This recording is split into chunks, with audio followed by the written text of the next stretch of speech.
All right, good morning, everybody. Thank you so much for joining me. This is our AM Actual News. Today is January 7th. If you are Christian Orthodox, Merry Christmas. This is the old style Christmas. And thank you so much for joining me. I'm indeed live, because today is my travel day, but everything is so delayed. So I managed to get half hour out of the schedule to go live today. And so we're live, so put your questions. I will reply and gladly be here with you. Please stay tuned for tomorrow. Tomorrow we won't probably won't be having AM Actual News, but I will have the podcast and the newsletter. So let's rely on that for tomorrow. And then this is a bit of a schedule preview. On January 9th, the day of the state funeral for late President Carter, we're going to have a special edition of AM Actual News, and we partnered to get the footage from the live state funeral process and service from Washington, D.C. As you know, the Arctic air and the storm is here, and snowstorm really paralyzed a lot, and 30,000 flights were canceled. Now trains are canceled, buses are canceled. So to get to DC on the 8th tomorrow is very difficult. So we are partnering with local folks to get the footage. And so I will be live with you first for the actual news in the morning, and then it will be around 9:30 for the service. We will be tuning in together. We will be discussing it together in the comments. We'll pay our respects together live here on this channel. So please subscribe, please follow Honest Network on YouTube, and that's where we're going to go live and watch the service together on Wednesday morning. So first actual news, and then we're going to stay together live and watch the service live from Washington, D.C. And then tomorrow is all day of filming a special project. So I will have to see, but you will get your podcast and the newsletter by end of the day tomorrow. But morning AM Actual News Live will be very difficult to manage, but we'll adjust. Maybe I'll replace and sneak in a Saturday AM Actual News instead. So you still get your 5 times. All right. Okay, so thank you so much for joining me. I hope you're staying safe and sane and warm. Good morning, Brandon. Good morning. Well, Brandon is in Arizona, not to disclose too much, but so you're not really dealing with the big snow. New York, Washington, D.C., Virginia, Carolinas, Kansas City. Stay safe, stay warm. It's certainly a biggie. Good morning, Roberta. Good morning. Good morning, fellow honesters. How's everyone? Fine chilly Tuesday. Yes, it's very chilly up and down the East Coast. Good morning, Bonnie. Good morning. How are you holding on? Bonnie, you shared here yesterday that you had some issues with the cold. Oh, okay. So let's stay warm. Let's stay warm. Yeah, you're in NYC. I'm almost sharing your feelings. Hope you're staying warm. We're feeling that Arctic chill over here in Arizona. We don't want it. We don't want it either. And it's really up and down the coast. So we want to stay safe and rather safe than sorry in terms of Wednesday travel. There were a lot of meetings planned for Wednesday. We'll replace it with local footage, and then I'll travel to DC when everything is eased out. Also, President Biden is leaving right after the service to Rome. And he will be there until the 12th. So potentially 13th is the day I'm eyeing for DC. Still not fixed. Oh my God. Let's all send very, very warm wishes to Bonnie. Let's do this. Okay. All right. So I have a sharp out in literally 25 minutes. So let's go through the actual news, and whatever doesn't make it to this AM Actual News, you're going to get it in the podcast and the newsletter. By the way, if you're not subscribed, go to honestnetwork.com, subscribe for the free newsletter. What we're doing, and I try different ways to send out the email that the newsletter is there waiting for you every night.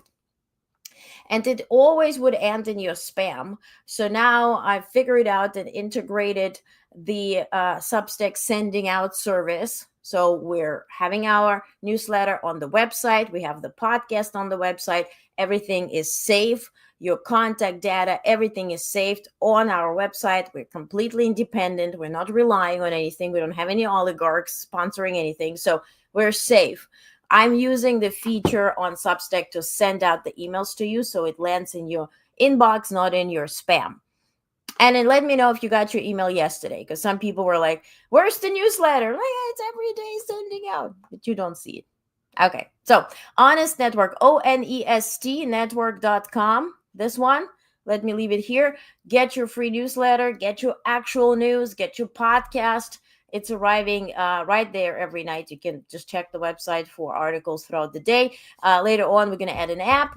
We are restructuring a little bit until the app is out, and I will announce more news towards the end of this week. Okay, so big news this morning, and everything is jumping here. Whee! Okay, so big news at 5 a.m. in the morning. We got an email from Vice President Harris, and she announced final rule removing medical debt from all credit reports. So if you had a procedure done and you were not able to pay the bill, and perhaps you're late on the bill, and it affects your credit score, so you can't get whatever you want to get, now this will be a big deal for you and many that are affected. So today's final rule will remove $49 billion in unpaid medical bills from the credit reports of 15 million Americans. In addition, the vice president is announcing that states and localities have already eliminated over $1 billion in medical debt, thanks to Biden-Harris administration support. So complete readout will be in your newsletter, so check it out. If this affects you, check if it has been eliminated for you, and if it has not, follow up and get it done before January 20th for sure. We don't know what's going to happen after that. So you literally have 13 days. Get on top of it. President Biden was in New Orleans yesterday, because later he traveled to California. Today he's going to unveil two monuments in tribal communities. But yesterday, President and First Lady attended the Interfaith Prayer Service for Peace and Healing, hosted by New Orleans at the Cathedral Basilica of St. Louis, King of France, to grieve with the families and community members impacted by the tragic attack on January 1st. And I will show you some pictures. So this was the service. President Biden, accompanied by the First Lady, spoke, and first he said, my wife and I are here to stand with you, grieve with you, pray with you, let you know you're not alone. I know events like this are hard. The shock and pain, so very raw. I've directed my team to make every federal resource available and to complete this investigation quickly. New Orleans defines strength and resilience. Whether through terrorism or hurricanes or superstorms, I promise you the day will come, and when the memory of your loved ones will bring a smile to your lips before a tear to your eye. And my prayer is that the day comes sooner than later. Also, they visited the place on Bourbon Street, and President, together with the First Lady, placed what the program calls a candle on behalf of our nation on a table in the middle of a semicircle of candles for each of the 14 victims after their names were read out by Reverend Johnny Gibson, pastor of St. Peter Claver Church in New Orleans. They briefly held hands in front of the candles before returning to their places. And then POTUS delivered an 8-minute speech. Also, he will be delivering a eulogy at the state funeral for late President Carter. Again, who will be there? We're waiting on confirmation, and I'm very much in touch with Carter family unit, but also specifically with Arlington Cemetery and their chief of communications.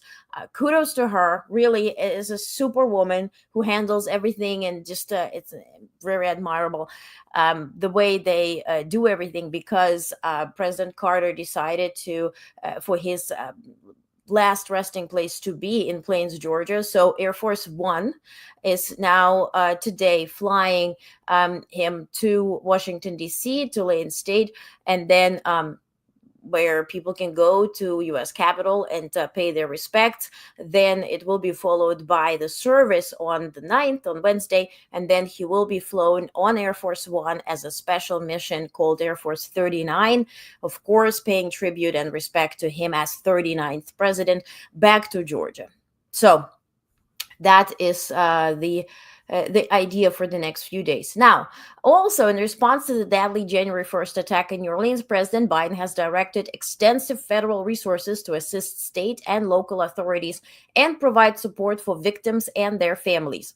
Federal agencies, including the FBI, Department of Justice, Department of Homeland Security, and of Defense, are coordinating the investigation and offering various forms of assistance. The FBI has set up a command post and deployed additional personnel to support local efforts. Now, to ensure the safety of the upcoming events like Mardi Gras and Super Bowl, the federal government has upgraded these events to Special Event Assessment Rating 1, which is SEER 1, which triggers additional federal support such as explosive detection teams and cyber risk assessments. Further, U.S. Small Business Administration has opened disaster loan applications for affected businesses, and the FBI's Victim Service Division is providing critical assistance to survivors and their families. A family assistance center has also been established in New Orleans to offer mental health support and financial aid. So if you are in New Orleans, your business has been affected, you have been affected, you have the resources, please reach out. Don't watch whatever channels that tell you that there is nothing for you. There is. Now, new bill has been signed yesterday by President Biden. It's H.R. 4984, the D.C. Robert F. Kennedy Memorial Stadium Campus Revitalization Act, which directs the Secretary of Interior to transfer an administrative jurisdiction over to Robert F. Kennedy Memorial Stadium Campus to the District of Columbia to allow the district to use the campus for stadium development, residential and commercial development, and other specified purposes. And to remind you, RFK Jr., no, Robert F. Kennedy has been awarded with the Presidential Medal of Freedom. Of course, his daughter, Kerry Kennedy, has accepted it on his behalf from President Biden. This was just this past Sunday. Yeah. By the way, who received a good award, and this is a sight to see, was Hillary Clinton. Did you see the clip? I forgot to show it to you. By the way, as we speak of it, look. Here we go. Hillary Rodham Clinton.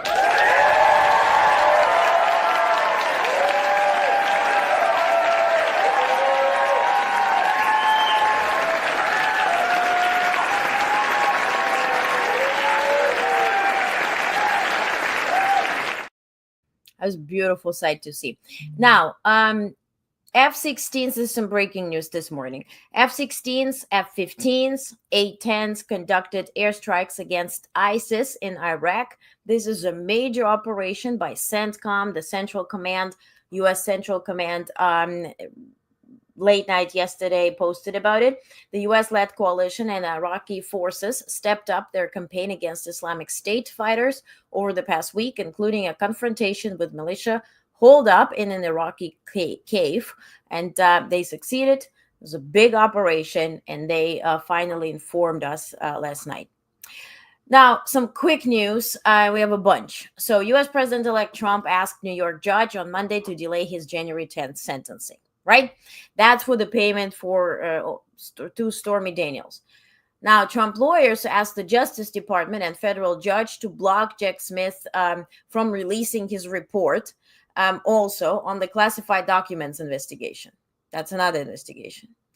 Now, this morning, the response came to delaying the January 10th sentencing. A judge denied Trump's latest attempt to postpone his criminal sentencing, scheduled for Friday in New York. Trump could escalate his effort to New York appeals court, which I guesstimate he will. He can attend the sentencing virtually due to stress of transition period. So he's not going to be in New York City. In fact, he will be on Wednesday in Washington, D.C. to attend the state funeral for late President Carter, but also to meet with the Republicans because he's pushing for this one huge bill that would allow him to accommodate whatever he promised in his campaign, like no tax on tips, up to the tariffs on various nations. So he's pushing for it. He will be on Wednesday in DC for that. So certainly I do not guesstimate him attending anything on Friday in New York. But let's see if he will go through the New York Appeals Court. Now, if Jack Smith will publish the report, we all kind of looking forward to see it. Trump tries to prevent it. Let's see if he will succeed with that. Let's see. Now, of course, yesterday, U.S. Congress and Kamala Harris have certified the presidential election results. You saw the video. I posted everywhere. I'm not going to share it again. You saw it. You've heard it. We saw it. Now, Idaho's abortion ban laws appear set to remain unchanged. They have very strict abortion laws. And so this year, they don't estimate this to change anytime soon, as legislators await the result of lawsuits challenging the bans. So if you're in Idaho and are planning to get pregnant or are pregnant, think smart, be smart, and see what options you have, but certainly do not rely on the rules changing anytime soon. Now, Donald Trump is expected to meet now Republican senators on Wednesday, as he urges to pass this combined priorities bill. It's like a massive bill, as I just told you. Now, other story. Remember Donald Trump Jr., the one with the new girlfriend? He expected to visit Greenland on Tuesday, today. A local government official told Reuters 2 weeks after Trump's father, U.S. President-elect Trump, expressed interest in gaining control over the vast Arctic island. And then Trump tweeted about it, naturally. He said, "I'm hearing that the people of Greenland are MAGA. My son, Don Jr., and various representatives will be traveling there to visit some of the most magnificent areas and sites. Greenland is an incredible place, and the people will benefit tremendously if and when it becomes part of our nation. We will protect it and cherish it from a very vicious outside world. Make Greenland great again."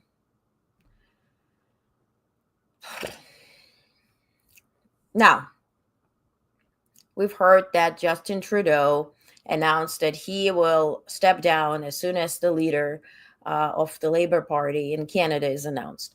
President Biden issued a whole statement today praising Justin Trudeau, sharing that he was the first leader President Biden called soon after he was inaugurated. And he said that he was our best ally, still is, that Canada is a reliable partner because we see Canada through the eyes of Justin Trudeau and his acts. Now, Justin Trudeau started as this liberal phenomenon, so to speak. Now his approval rate is 22%. Essentially, it's coming from inside the party. Once Chrystia Freeland left the government after 9 years serving under Justin Trudeau's leadership, she said that the state spending has to be very frugal, that they have to save resources because they may face those bans or the tariffs imposed by Trump. They have to spend less. On one hand, people are their inflation rate is about 7%. Unemployment is 7%. Inflation is 8%.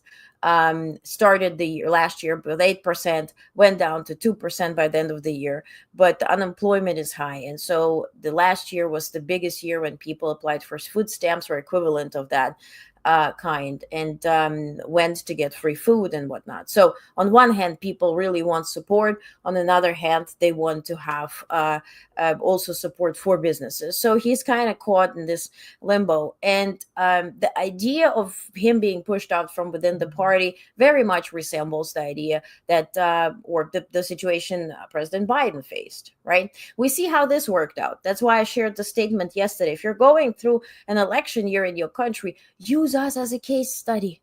You don't have to copy Americans all the time. Use us as a case study. Protect what's yours. You know, we don't do everything right. Many times we actually don't. So anyway, but learn.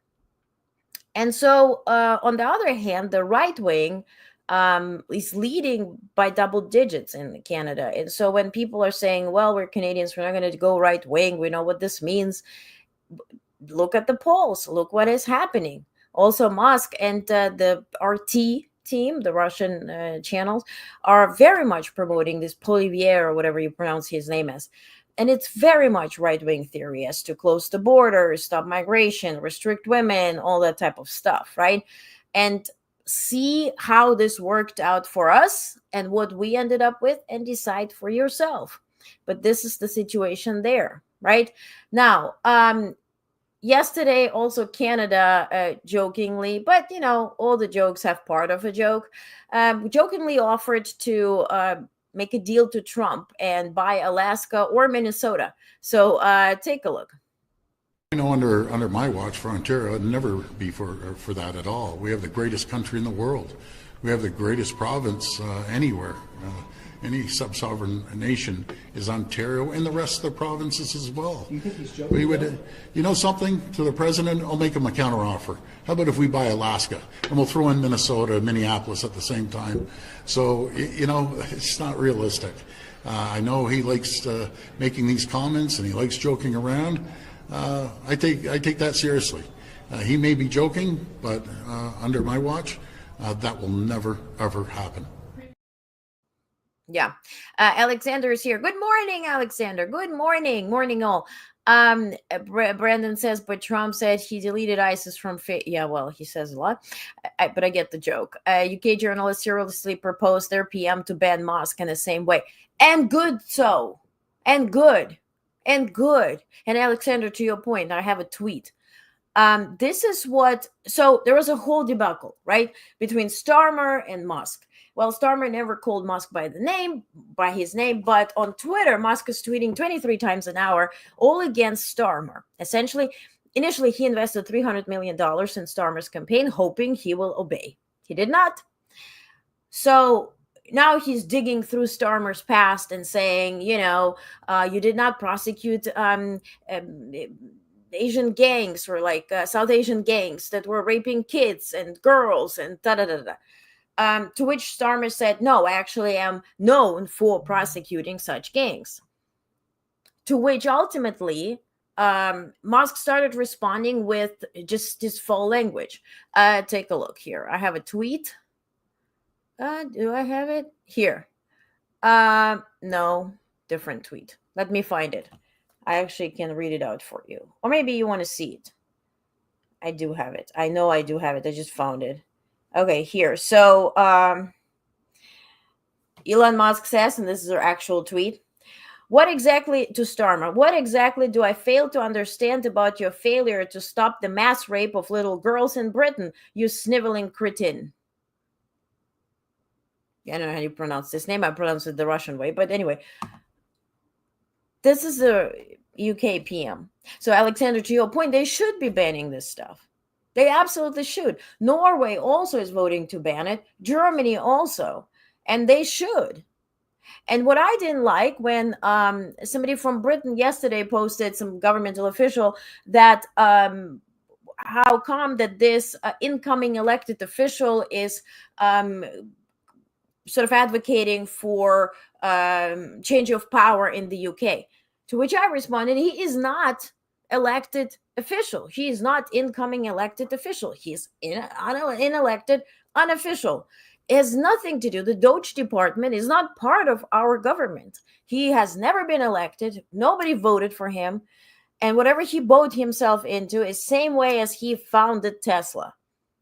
Bought shares, pushed the owners out, claim it his, and the rest is history. So for this reason, let's, keep it straight. But other story that I wanted to share. We talked about Trudeau. Okay. So, yeah. A judge on Monday found Rudy Giuliani. Remember Rudy Giuliani? Especially if you're a New Yorker, you do remember Rudy Giuliani. It's very sad, all of it. To be in civil contempt of court in a $148 million defamation case brought by two Georgia election workers that the former New York City mayor falsely accused of trying to help steal the 2020 U.S. presidential election for Joe Biden. So now he's facing another type of storm. Also, Federal Reserve Vice Chair for Supervision, Michael Barr, announced on Monday that he will step down from his regulatory role effective February 28th, though he will remain on the Fed board as a governor. The central bank stated that no major rulemakings would proceed until a successor is confirmed. Also, Jay Bratt, a senior national security official at the U.S. Justice Department and lead prosecutor in the case accusing Donald Trump of illegally retaining classified documents, has retired from the department, a spokesperson confirmed on Monday. Because remember, Trump promised to prosecute all of them, so they tried to leave the place before this happens.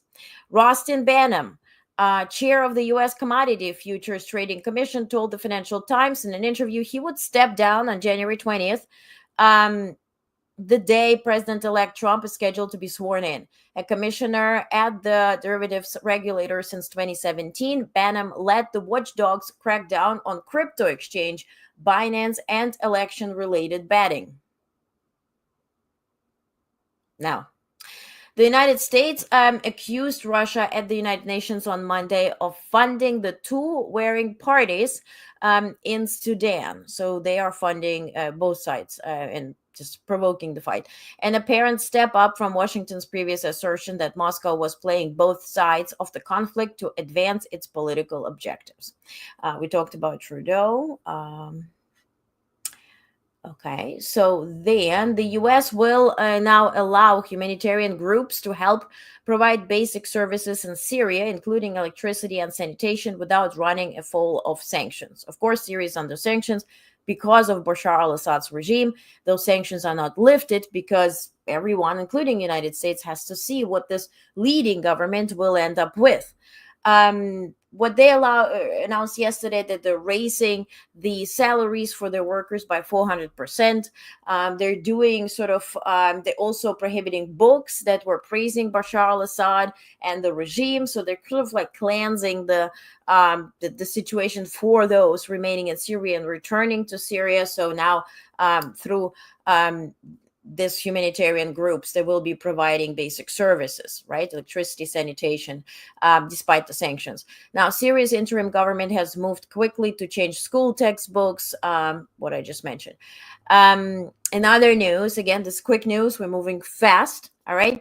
Pope Francis appointed a nun to lead the department that oversees Catholic religious orders. She's the first woman to hold a top spot in the Vatican office. So, the times have arrived. Finally, women made it to Vatican. Other positive news, U.S. released 11 Guantanamo prisoners to a rehabilitation program in Oman. Just 15 men remain in the camp's prison. The number of people executed in Iran rose to 901 last year, including 31 women, some of whom were convicted of murdering their husbands to fend off rape or after being forced into marriage, the UN Human Rights Office said on Tuesday. This was a very tough conference yesterday where they presented the results and the footage and all that. Now, more as to U.S. steel, right? Remember, President Biden blocked the deal between U.S. Steel and Japan's Nippon Steel. And they both now have sued the U.S. government in a last-ditch attempt to revive their merger with President Biden, which President Biden blocked last week. So they're saying that essentially there is another competitor that had a way out with the government, and so the government has sort of had a secret understanding with them, and that's why they blocked the deal. So that's the narrative they're going with. Again, this will all be resolved during Trump administration. Let's see how this will end. Will he protect U.S. Steel because of national security? Yeah, we'll see. Now, the United Arab Emirates has discussed with Israel and United States participating in the provisional administration of post-war Gaza until a reformed Palestinian Authority is able to take charge, according to people familiar with the talks. So, again, UAE is also rumored to be hosting that meeting between Putin and Trump that is coming up. UAE negotiating the next government in Gaza. Meanwhile, those in West Bank are counting on Trump to allow them to really maintain and enlarge the settlement or take over Gaza completely, which I reported on yesterday. So let's see what this will result in and if that government will be actually essentially IDF or Israeli government. Now, a group of 300 Afghan nationals eligible for resettlement in the United States has arrived in Philippines for temporary hosting while their U.S. visas are processed.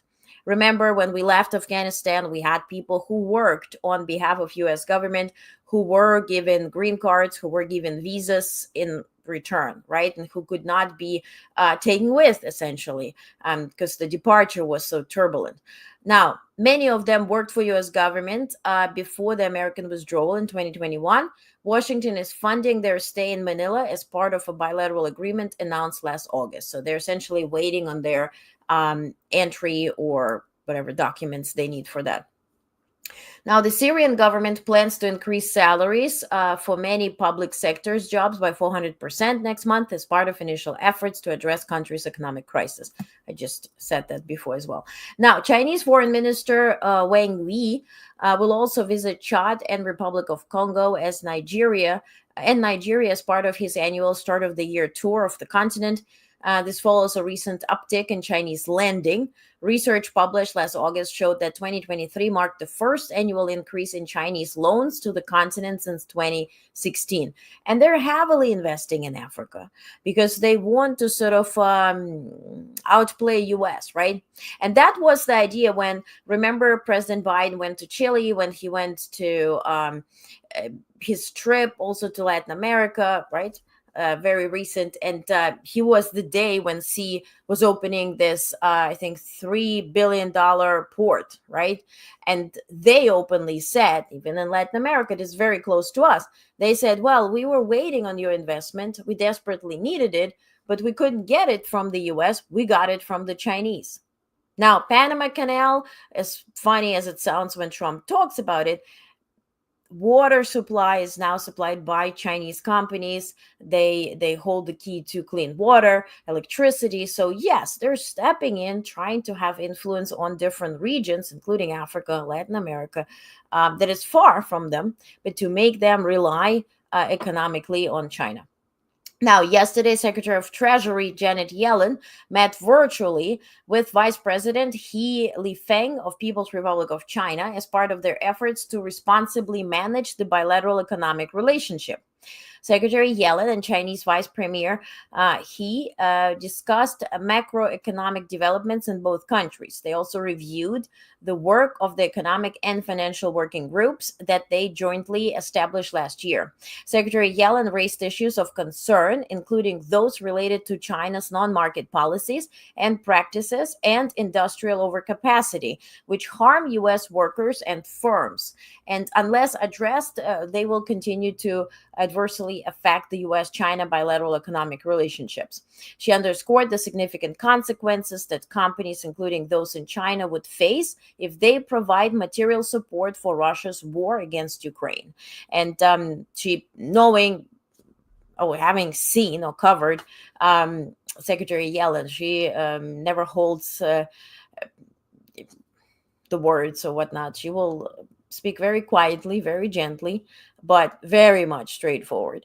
And so she has been really a great representation for U.S. government and our interests when coming to the relation with China and Russia.